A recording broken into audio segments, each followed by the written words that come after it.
नमस्कार, मैं हूं विनीत। आज है 7 जुलाई और दिन है मंगलवार। आपका स्वागत है समय बुलेटिन टॉप 25 में। आइए नजर डालते हैं उत्तर प्रदेश की आज की बड़ी खबरों पर। डॉक्टर श्यामा प्रसाद मुखर्जी को सीएम योगी की श्रद्धांजलि। ट्यूशन पढ़ाने वाले शिक्षक राष्ट्रीय पुरस्कार से बाहर। दिल्ली देहरादून एक्सप्रेसवे पर 2.5 महीने में दिखी खामियां। ताजमहल मंदिर दावे पर हाईकोर्ट ने केंद्र और एएसआई से मांगा जवाब। माध्यमिक शिक्षक संघ का 31 जुलाई को प्रदेश भर में धरना। खेलों में नंबर 1 बनने की राह पर यूपी, सीएम योगी का संदेश। और यूपी में अगले 7 दिन बारिश के आसार, कई जिलों में अलर्ट। अब आगे के समाचार सुनते हैं विस्तार से। खेलों में नंबर 1 बनने की राह पर यूपी, खिलाड़ियों को सीएम योगी का संदेश। मुख्यमंत्री योगी आदित्यनाथ ने कहा कि उत्तर प्रदेश अब विकास के साथ साथ खेलों में भी देश का नंबर 1 राज्य बनने की दिशा में तेजी से आगे बढ़ रहा है। उन्होंने खिलाड़ियों को शुभकामनाएं देते हुए कहा कि सरकार विश्व स्तरीय खेल सुविधाएं उपलब्ध कराने के लिए लगातार काम कर रही है।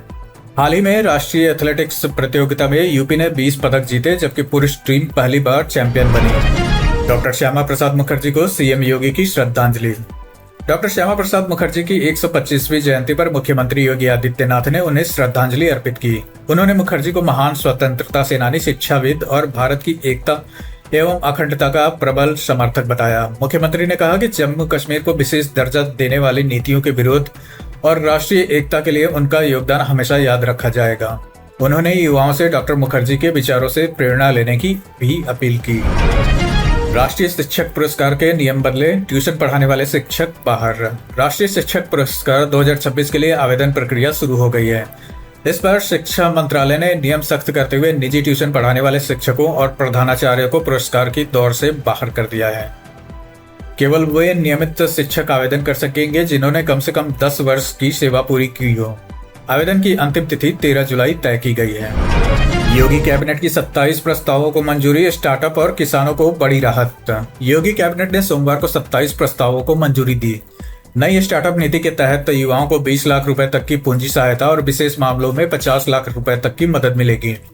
इसके साथ ही 1000 करोड़ रुपए का स्टार्टअप फंड बनाया जाएगा। कैबिनेट ने होमगार्ड के लिए 5 लाख रुपए तक का कैशलेस इलाज और किसानों के पशुओं के बीमा एवं मृत्यु पर 1 महीने के भीतर मुआवजा देने की प्रस्ताव को भी मंजूरी दी। वाराणसी में बनेगा ईएसआईसी मेडिकल कॉलेज, एमबीबीएस की होंगी 50 सीटें।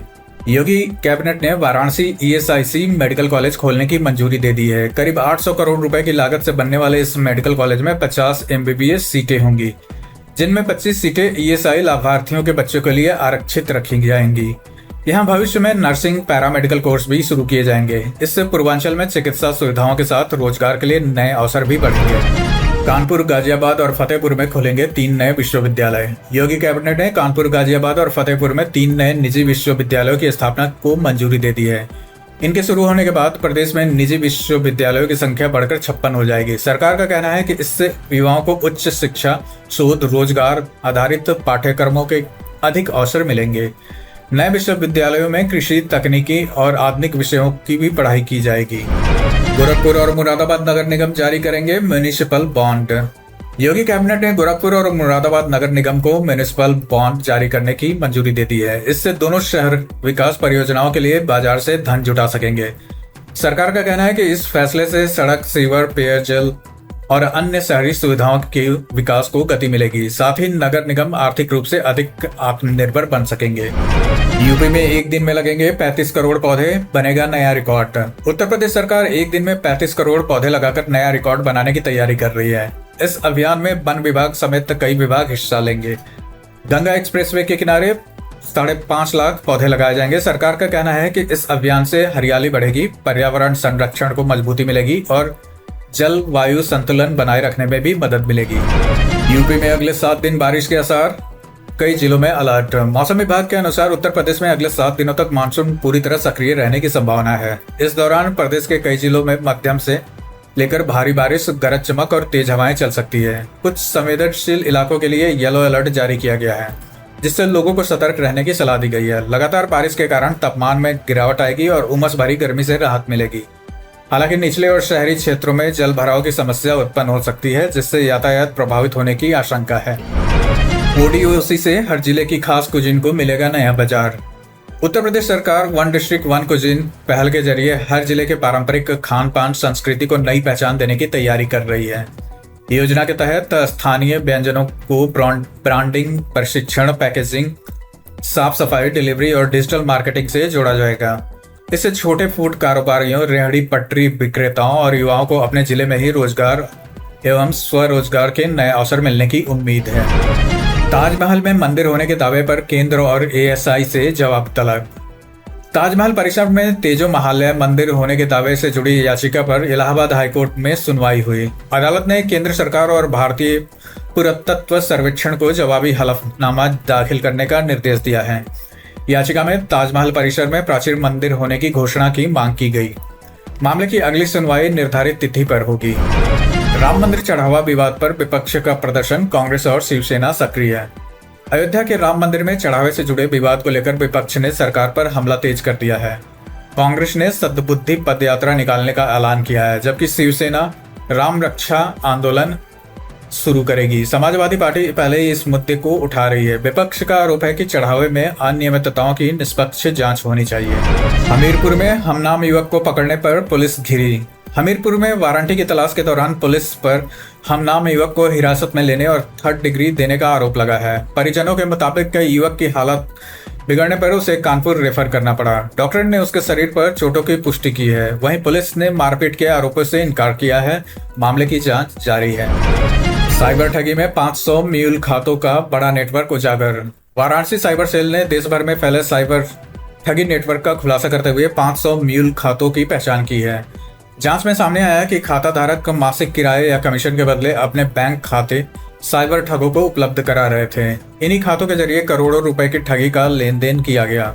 पुलिस अब पूरी नेटवर्क की जांच कर रही है। शराब नहीं मिली तो ठेके की बिजली काटी, सीसीटीवी में कैद हुई करतूत।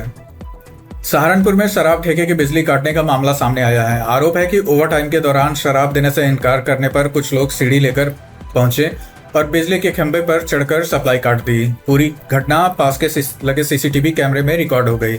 पुलिस ने शिकायत के आधार पर जांच शुरू कर दी है। ट्रक से 20,000 रुपए चोरी के आरोप में दारोगा सस्पेंड। हमीरपुर में एक दारोगा पर ट्रक से 20,000 रुपए चोरी करने का आरोप लगाया। ट्रक चालक ने पीछा कर दारोगा को पकड़ लिया, जिसके बाद दोनों के बीच मारपीट हो गई। इस दौरान दारोगा की वर्दी से नोट गिरने का वीडियो भी सामने आया है। मामले के बाद आरोपी दारोगा को तत्काल निलंबित कर विभागीय जांच के आदेश दे दिए गए हैं। गोरखपुर में बस और पिकअप की टक्कर, 40 यात्री सुरक्षित। गोरखपुर में दिल्ली से देवरिया जा रही एक निजी बस ने तेज रफ्तार के कारण आगे चल रही पिकअप को टक्कर मार दी। टक्कर लगने के बाद पिकअप परिवहन निगम की बस से जा भिड़ी। हादसे में पिकअप चालक घायल हो गया, जबकि दोनों बसों में सवार करीब 40 यात्री सुरक्षित बच गए। पुलिस ने मामला दर्ज कर दुर्घटना की जांच शुरू कर दी है। गोरखपुर एम्स की स्टडी में सुपर बग का बढ़ता खतरा। गोरखपुर एम्स के माइक्रोबायोलॉजी विभाग के अध्ययन में अस्पतालों में एंटीबायोटिक दवाओं के प्रति बढ़ते प्रतिरोध का खुलासा हुआ है। शोध के अनुसार कई खतरनाक बैक्टीरिया सामान्य एंटीबायोटिक दवाओं से प्रभावित नहीं हो रहे हैं, जिससे संक्रमण का इलाज करना कठिन होता जा रहा है। विशेषज्ञों ने एंटीबायोटिक दवाओं के जिम्मेदार उपयोग और संक्रमण नियंत्रण पर विशेष जोर दिया है। दिल्ली देहरादून एक्सप्रेसवे पर 2.5 महीने में दिखी खामियां। करीब 12,000 करोड़ रुपए की लागत से बने दिल्ली देहरादून एक्सप्रेसवे पर निर्माण गुणवत्ता को लेकर सवाल उठने लगे हैं। सहारनपुर और शामली के बीच कुछ हिस्सों में सड़क पर गड्ढे, दरारें और ओवरब्रिज के वेल टूटने की शिकायतें सामने आई है। बारिश के बाद कई वाहन भी क्षतिग्रस्त हुए हैं। स्थानीय लोगों ने मामले की जांच कर जल्द मरम्मत करने की मांग की है। स्मार्ट पोस्टपेड मीटर से बढ़े बिजली बिल, उपभोक्ता परेशान। वाराणसी समेत कई जिलों में स्मार्ट पोस्टपेड बिजली मीटर को लेकर शिकायतें बढ़ रही हैं। उपभोक्ताओं का आरोप है कि पहले जहां 10,000 रुपए तक का बिल आता था, वहीं अब कुछ मामलों में 51,000 रुपए तक के बिल जारी हुए हैं। बिजली विभाग के हेल्पलाइन नंबर पर भी बड़ी संख्या में शिकायतें दर्ज हुई हैं। उपभोक्ताओं ने बिलों की जांच और समस्या के समाधान की मांग की है। एयरफोर्स में भर्ती का मौका, अग्निवीर वायु और ग्रुप वाई के आवेदन शुरू। भारतीय वायुसेना ने अग्निवीर वायु और airman group Y medical assistant की भर्ती के लिए ऑनलाइन आवेदन शुरू कर दिए हैं। आवेदन 26 जुलाई तक किए जा सकेंगे, जबकि ऑनलाइन परीक्षा 22 और 23 सितंबर को होगी। 10+2 वोकेशनल और फार्मेसी योग्यता वाले अभ्यर्थी निर्धारित पात्रता के अनुसार आवेदन कर सकते हैं। पदोन्नत 158 खंड शिक्षा अधिकारियों को मिली नई तैनाती। उत्तर प्रदेश सरकार ने पदोन्नति प्राप्त 158 खंड शिक्षा अधिकारियों को नई तैनाती दे दी है। अधिकांश अधिकारियों को विभिन्न जिलों के जिला शिक्षा एवं प्रशिक्षण संस्थान में वरिष्ठ प्रवक्ता बनाया गया है।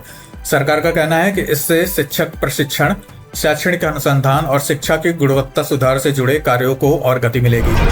माध्यमिक शिक्षक संघ का ऐलान, 31 जुलाई को प्रदेश भर में धरना। उत्तर प्रदेश माध्यमिक शिक्षक संघ ने अपनी लंबित मांगों को लेकर 31 जुलाई को प्रदेश की सभी DIOS कार्यालयों पर धरना प्रदर्शन करने का ऐलान किया है। संगठन पुरानी पेंशन योजना की बहाली, तदर्थ शिक्षकों के विनियमितीकरण और अन्य मांगों को लेकर मुख्यमंत्री के नाम ज्ञापन भी सौंपेगा। इस दिन को संगठन चेतावनी दिवस के रूप में मनाएगा। झांसी में नाइट्रोजन गैस टैंकर से रिसाव, चालक की सतर्कता से टला हादसा। झांसी में गुजरात से बिहार जा रहे नाइट्रोजन गैस से भरे टैंकर से अचानक गैस का रिसाव शुरू हो गया। चालक ने सूझबूझ दिखाते हुए वाहन को तुरंत सड़क के किनारे सुरक्षित स्थान पर खड़ा कर अधिकारियों को सूचना दी। एहतियात के तौर पर आसपास जा रहे लोगों की आवाजाही पर रोक लगा दी गई। कुछ देर के बाद रिसाव बंद हो गया और बड़ा हादसा टल गया।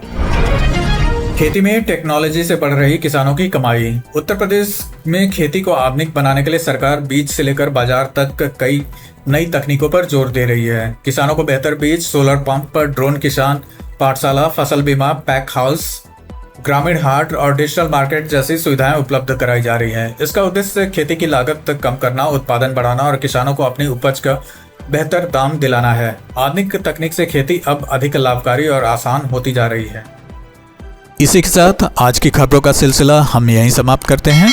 अगर आपको लगता है ऐसी खबरें जरूरी है तो चैनल सब्सक्राइब करके जुड़े रहिए।